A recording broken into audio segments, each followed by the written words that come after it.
मी स्टेजवरून खाली आलो की मला एकदम म्हटलं महाराज गावाची कोणी घेऊन जा. मी म्हणलं ठीक आहे टाका गाडीत. गाडी टाकली आणि घरी आणली.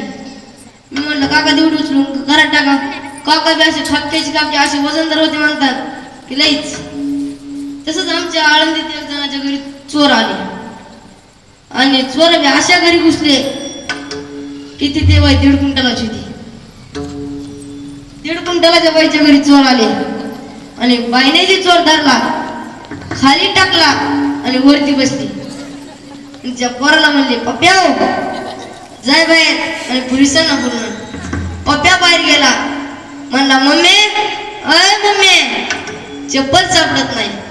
खालून चोर म्हणला काय मम्मी मम्मी लावलंस तर माझी घालून जाय पण लवकर जाईल नसता तेच मरेल वाजाने. तशी तब्येतही पाहिजे नाही तशी माझी काढी उडी. असं असल्यावर मग काय करायचं. आणि तो माणूस असा खपक्याच खपक्या असा वजनदार होता की लईच.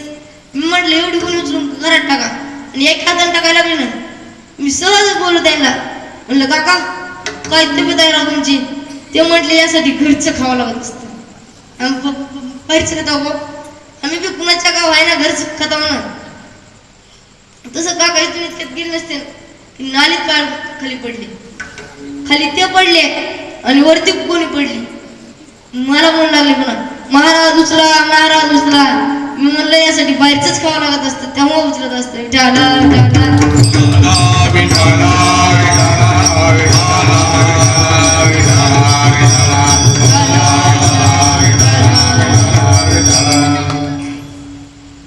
नामदेवराय अधिकारी संत आणि त्या नामदेवरायाने संताच्या संगतीत गेल्याच्या नंतर काय आनंद वाटतो याचं चिंतन केलंय. कसं आहे मुळातच संत शब्दाचा अर्थ दडलेला आहे. काय संतुष्टम सततम वर्धते इति नामं संत. संत काय अर्थ होतो. कायम स्वरूपी 12 महिने 24 तास जे चेहऱ्यावरचा आनंद कमी होत नाही ना तिथे त्यांना संत म्हणतात. मग हे संत कसले संत आहेत तर यांचं संत म्हणतात. संतुष्ट हे चित्त सदा सर्व काळ संतुष्ट हे चित्त सदा सर्व काळ संतुष्ट हे चित्त सदा सर्व काळ चित्त सदा सर्व काळ कल्याण तरुणासी कल्याण तरुणासी जिथे तिरुगुणाची हळद तुटली कोणचे तिरुगुण माहित का तुम्हाला. जाऊ दे मी सांगतो. सत्तागुण रजगुण आणि तमगुण याची जिथे वळण होते तिथे त्यांना संत म्हणतात. तिरुगुण तापाची झाली वळण पण कधी देखील या चरण वैष्णवांची संतांचे चरण बघितले संतांची सेवा केली संतांची भेट झाली संतांची संगती केली की जीवनात हळहळच राहत नाही तर काही ना काही हळहळ माणसाच्या मागे चालू असते. जिथं संतुष्ट होतो आणि 12 महिने 24 तास जे चेहऱ्यावरचा आनंद कमी होत नाही तिथे त्यांना संत म्हणतात.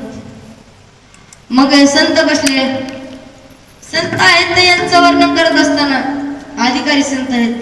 कसले संत आहेत हे तुमच्या कामाचा मसाला नाही. तुम्हाला हे केलं जड जाईल पण अधिकारी संत आहेत. आधी उपसर्ग भापनीय आधी उपसर्ग पूर्वक भापनीय नावाच्या धातूची प्रक्रिया त्याच नावामध्ये आहे. अधिकारी आधी हा उपसर्ग आहे. शास्त्रात 22 प्रकारचे उपसर्ग आहेत. 22 उपसर्गांपैकी आधी हा उपसर्ग आहे. आधी हा उपसर्गाचं सूत्र काय.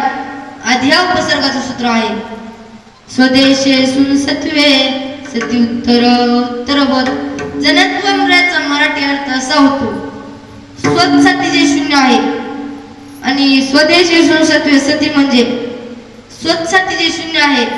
येणार उत्तर काळामध्ये समाजाला बोध करणारे जे जनक आहेत ना त्यांना अधिकारी पुरुष म्हणतात. कारण ते आलेच कशासाठी. येथे उपकारासाठी आले गरज वैकुंठी येथे उपकारासाठी आले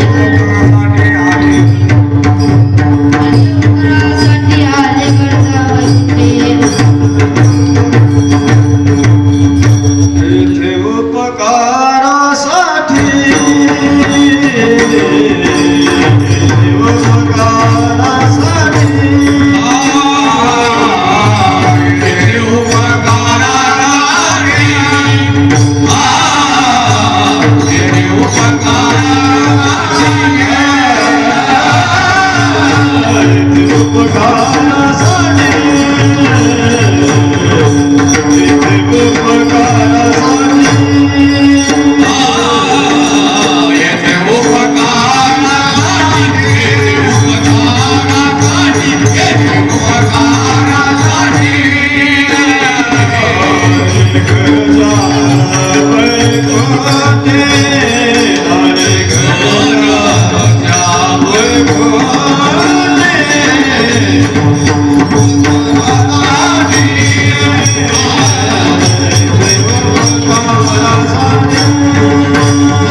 कशासाठी? उपकारासाठी. आपण म्हणतात ना आमच्या उपकाराला आलास का, असं म्हणतात ना. माणूस बाहेर आहे ना, बाहेर आहे का नाही. तसं संत जिथे आले ते कशाला आले? आम्ही वैकुंठवासी आलो याची कारणासी. आम्ही वैकुंठवासी आलो याची कारणासी. आम्हाला जे ऋषी सासबाबा वर्ताया, सासबाबा वर्ताया, लाडू संतवाया, आऊची पाचवा से उना दोषी आगोली ले दे ऋषी सात भावे लढाया, सात भावे लढाया, दारू संताचे मार्ग मारणारी मरे जग, दारू संताचे मार्ग मारणारी मरे जग. आम्ही वैकुंठवासी आलो याची कारणासी.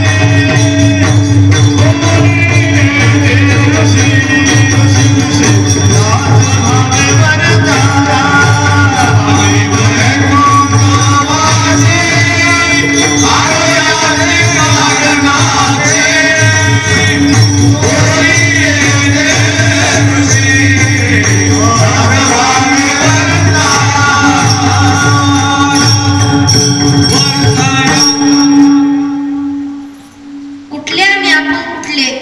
नाही तर कसे महाराज, तुम्हाला भजन सम्राट, संगीत विशारद, संगीत अलंकार, आवाजाचा बादशाह, गान कोकिळा, कीर्तन केसरी, विनोदाचार्य, फलनाचार्य, विस्तनाचार्य, मठाधिपती, महामंडळेश्वर, काय बी पदी राहू द्या, पण एका पदवीशिवाय विरामच नाही. तिचं नाव वैकुंठवासी पदवी असेल तर ती वैकुंठवास. तिच्याशिवाय मजा आहे का? तिच्याशिवाय अजिबात मजा नाही. कारण संत हे मुळातलेच वैकुंठातले. संत कुठले? आम्ही वैकुंठवासी आलो याची कारणासी. सकारात्मक आहे. आम्ही ना आलो लोकांचं कल्याण करण्यासाठी. अवतार तुम्हा दर्या कारण उदरया जन्म जोडे जीवा. ब्रह्मरूपी संत जगे अवतरले, उदरयाले दीनजना, उदरयाले दीनजना. ब्रह्मरूपी संत जगे अवतरले, उदरयाले दीनजना, उदरयाले दीनजना. ब्रह्मरूपी संत जगे अवतरले, उदरया आले दीनजना, उदरया आले दीनजना. ब्रह्मरूपी संत जगे अवतरले,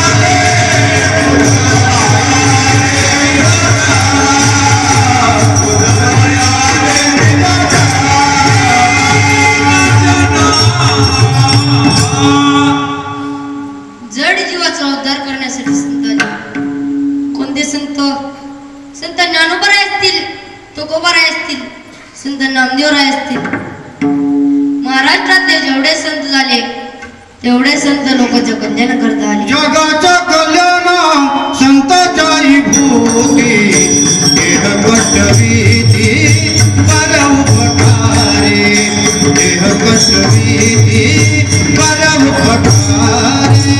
जगाच्या कल्याण संताच्या भूती, देह कष्टवीती पर उपकारे, देह कष्टवीती पर उपकारे.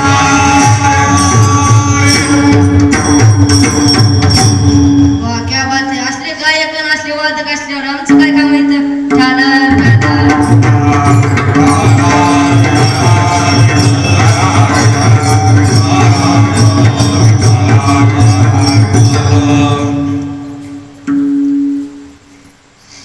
झालं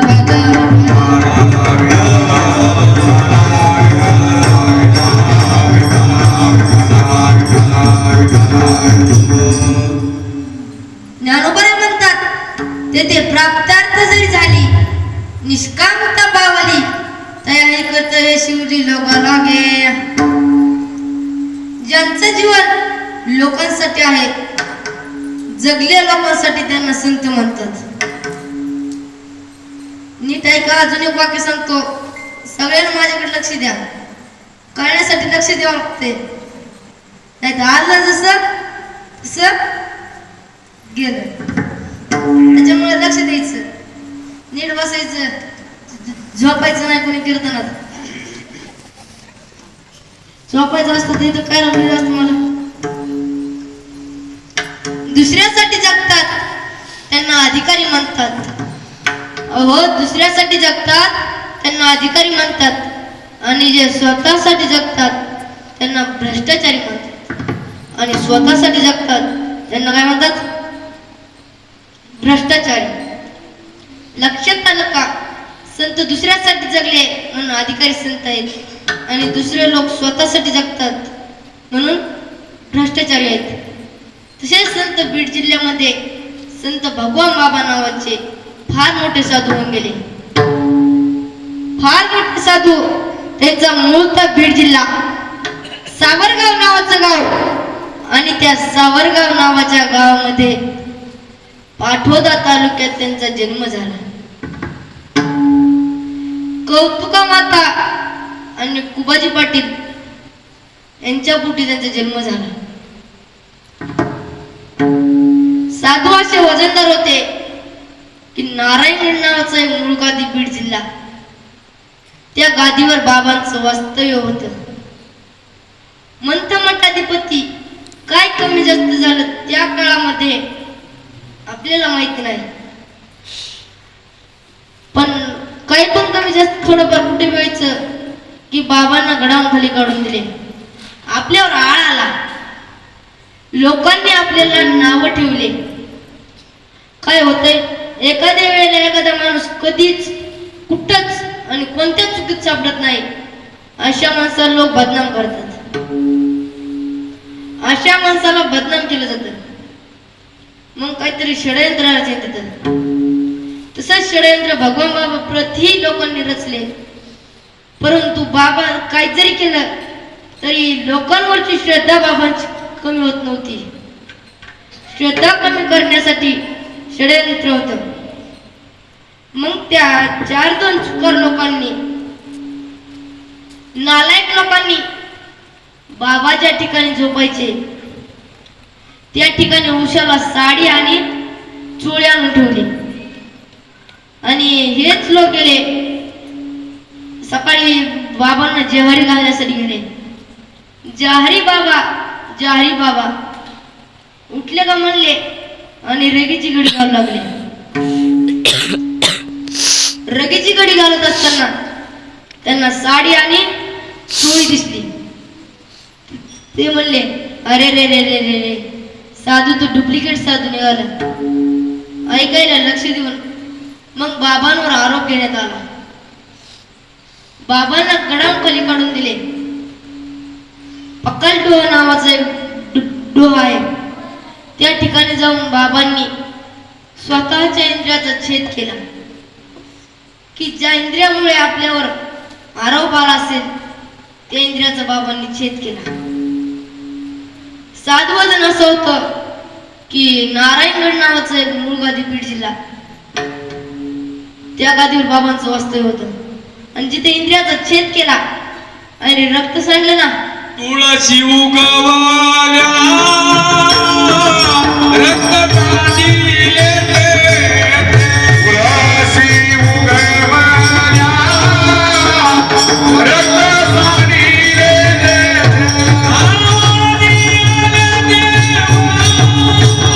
दिले आम्हाला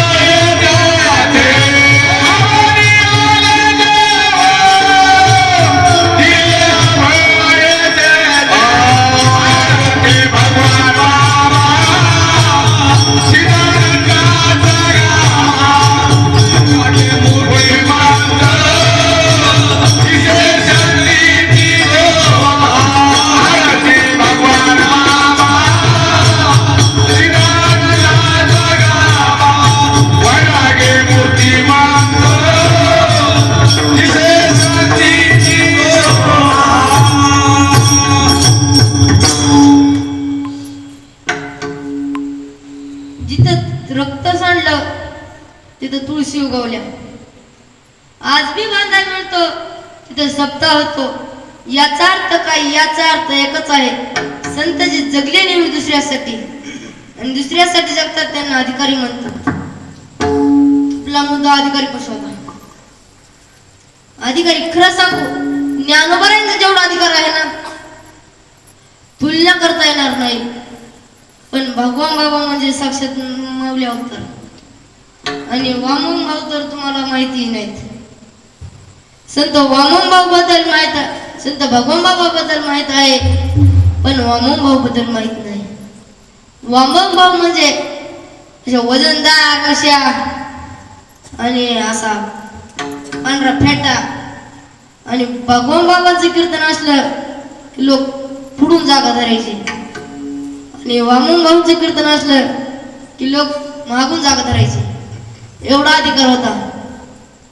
लक्षात आलं का?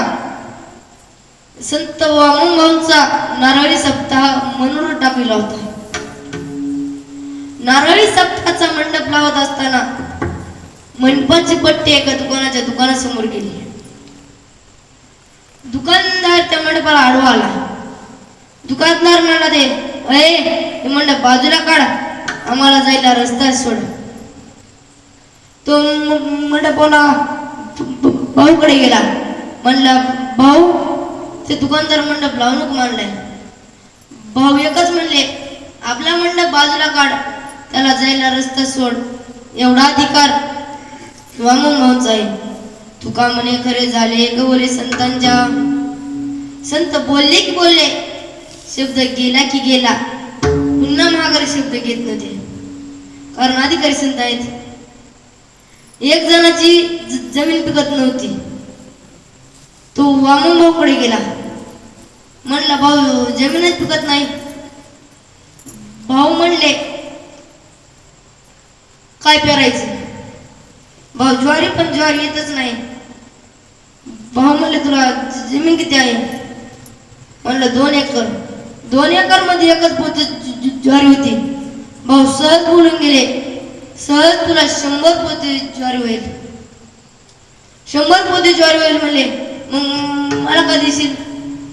मला कसं करतो की ज्वारी मला ठेवतो, कडबा तुमच्या इकडे घर आणून देतो. भाऊ ठीक म्हणले, काही अडचण नाही, काय हरकत नाही. मग त्या व्यक्तीने ज्वारी पेरली.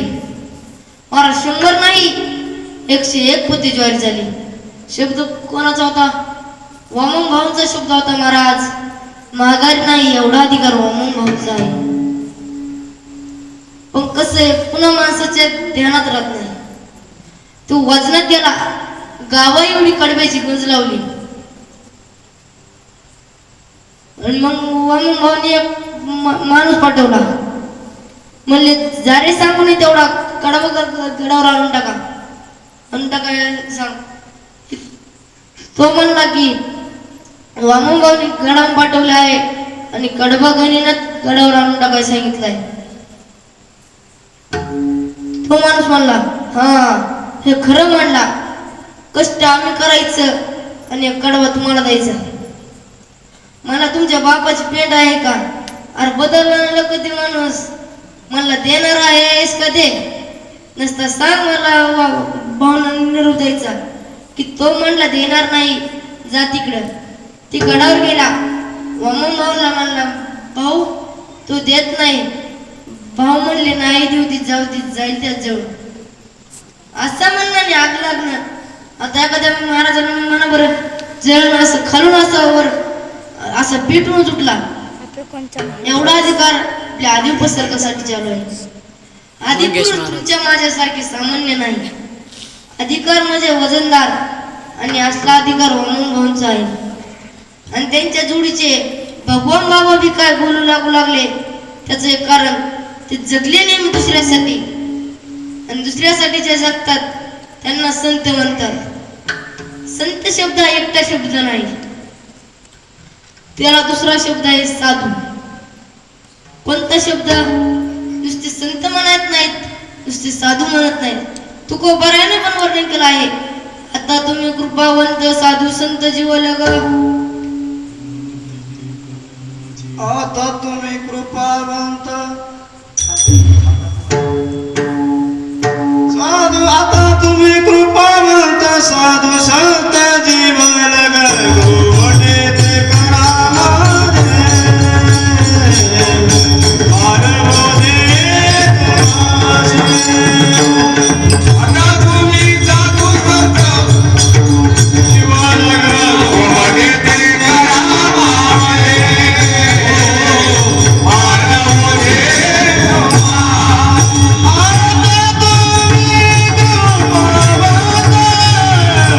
साधू संत जीवन गोवटे ते करा माझे.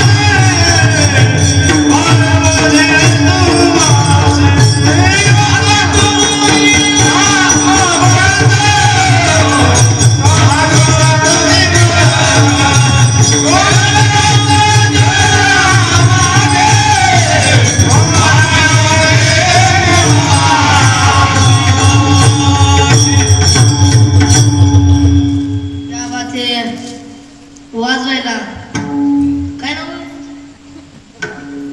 मुखार. यांच्यासाठी आता जोरदार टाळ्या होत्या. तसंच त्या आप्पासाठी एकदा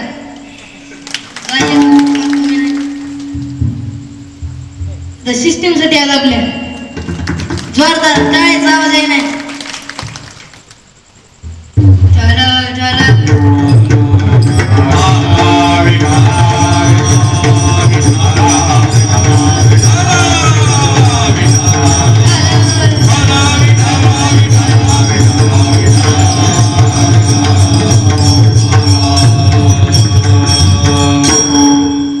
नुसते साधू नाही, नुसते संत नाही. साधू संत जोडून अति तशा कोणत्याही याला दोन शब्द असतात.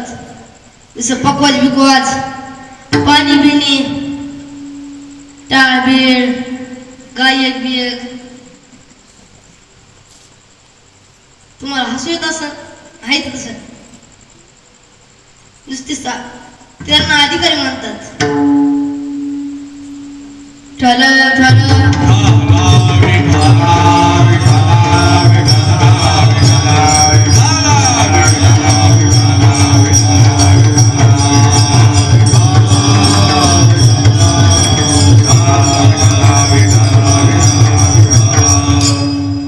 संताबाई माता ठेवीत असत भाव, त्याने भेटे देवा आपोआप. आपोआप देव भेटतो. देव कसा भेटतो? आपोआप. कारण कलियुग वर आहे. या कलियुगामध्ये कलियुगचं वर्णन करत असताना असं म्हटलं आहे, एका कलीचे मेहमान असत्यांशी रिजले जण आपादिका मुलं संताच्या. अशा कलियुगामुळे धर्म बुडत आला आहे. ऐक कलीचा प्रकार. सोन सासुरी गुरगुर, सोन सासुरी गुरगुर कसा कलियुग आहे संत सेना महाराजांनी वर्णन केलं आहे. आता तू ठेवला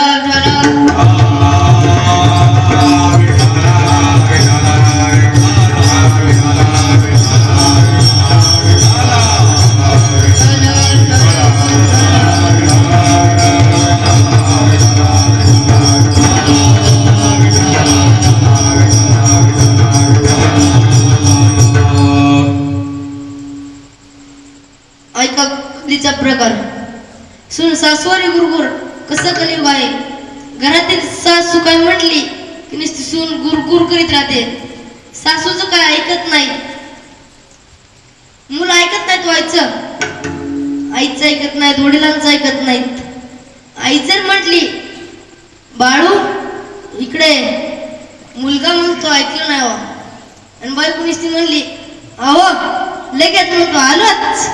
मुलं सुद्धा वडिलांचं ऐकत नाही, आईचं ऐकत नाही. ज्या वडिलांना आपल्यासाठी हाडाची काडी केली, रक्ताचं पाणी केलं, आपल्या मुलाबाळाकरिता सारा जीवनभर सारा देह जिजवला, मुलाकरिता तरी पण मुलं ऐकत नाहीत. वडिलांचा आपल्या वडिलांच्या हाताखाली शेतात बैल राबला ना, तो बैल बापाचा ऐकतो. 60 वर्षाच्या बापाच्या हाताखाली 10 वर्ष शेतात राबलेला बैल बापाचा ऐकतो. पण महाराज 30 वर्षे 60 वर्षाच्या बापाचं 30 वर्ष तर हाताच्या फोडाप्रमाणे पोचलेला मुलगा ऐकत नाही ऐकत मुलगा वडिलांचं.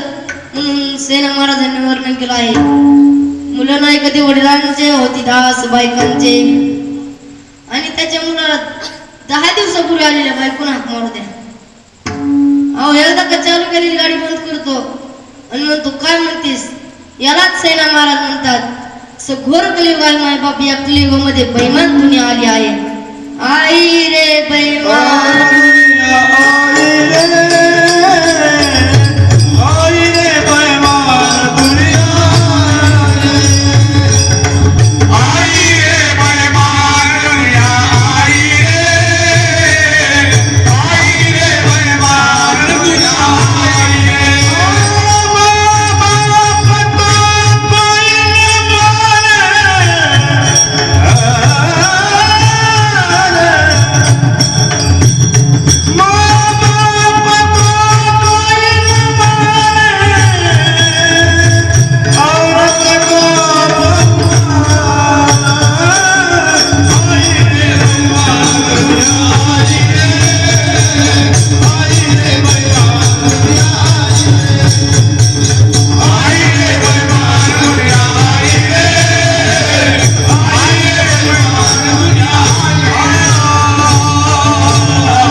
अशा कलियुगामुळे घोर कलियुग चालू आहे.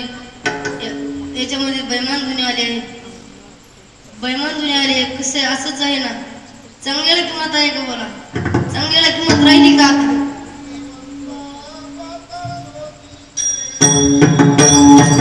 पुण्यवंता पाताळ लोकिनीला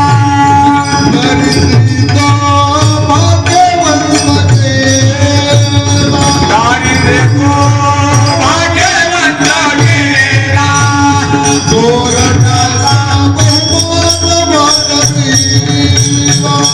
चोरट्याचा बहुमान वाढविला. कीर्तिमानाचा अपमान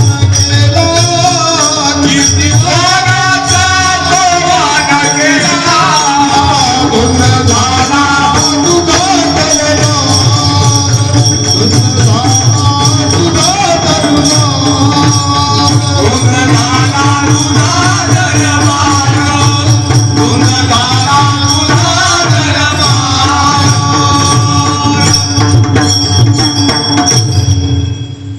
चांगल्याला किंमत राहिली का आता. चांगल्याची माय खऱ्याची माय. कलियुगामुळे झाले सत्य देवा डोळे. झाले सत्य देवा डोळे. झाले सत्य देवा डोळे.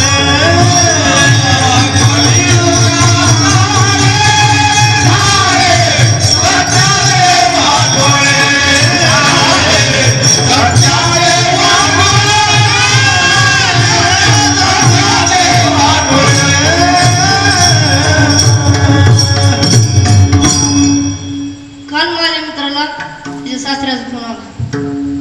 मी तिथंच होतो.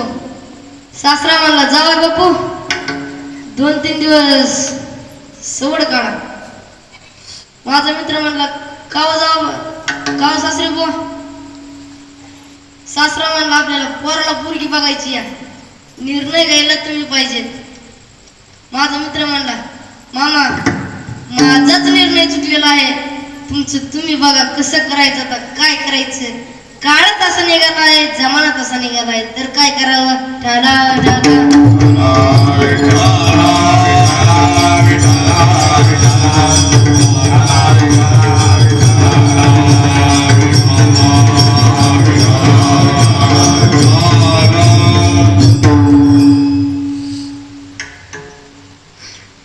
काळच असं निघालाय, जमाना तसं निघालाय, तर काय करावं आता. नामदेवराय देवाच्या अतिशय लाडके भक्त होते. नामदेवराय देवाचे अतिशय लाडके भक्त होते. नामदेवरायांचं आणि देवाचं अतिशय जिव्हाळ्याचं प्रेम होतं. एकदा दोघांच्या गप्पा रंगल्या, तशा आपल्या रंगल्या तशा त्यांच्या गप्पा रंगल्या. नामदेवराय म्हणले काय देवा